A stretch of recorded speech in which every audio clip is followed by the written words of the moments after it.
In this video lecture, we are going to look at math operators in C programming language.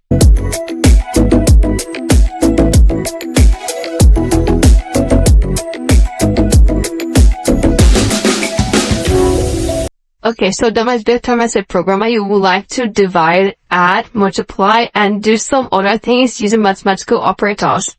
Let's go ahead and look at how to use that in C programming language. So let's first of all start by declaring maybe int x, then int y, and int z. Alright, so, and I'm going to say that z is equal to, let's say x is equal to 4, and y is equal to 8, and z is equal to x plus y, print semicolon at the end. So let's go ahead and print out the result of these. So I'm going to say print f. I'm going to say the result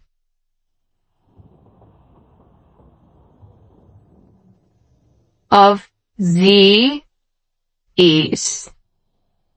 So the result of z is percentage d. Alright. Now, go ahead and go over here and put this. That is, move to the next line, put a comma, and go ahead and call z right here. So, put a semicolon on the end. So, that is, the result of z is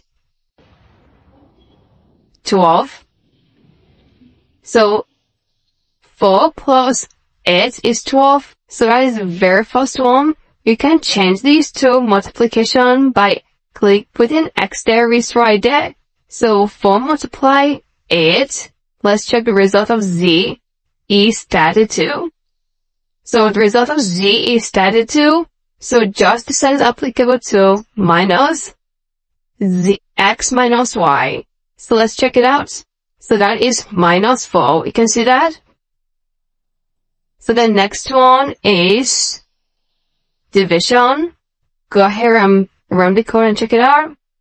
So you have x divided by 8. That is x divided by y is 0 point something. Then, do you want to show the remainder? Let me go ahead and show you how to do that. Let's display the remainder. So, use modulus. That is percentage. So, x percentage y will give us the remainder. So, run this code and check it out. So, you can see that.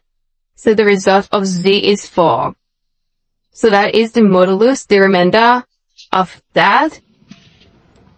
So, you can also do this applicable to floats and integer variables. So we can go here and check it out with floats and know what you get. It just exactly the same thing with integer, but it will always be float. So this is all about mathematical operators in C programming language. Go ahead and check it out and put it on your own laptop and make sure that you're getting something looking like my own. So if you have any question under this video lecture, please use the question and the answer section, and I'm going to get back to you as soon as possible. Thank you so much, and I'm going to see you in the next video lecture.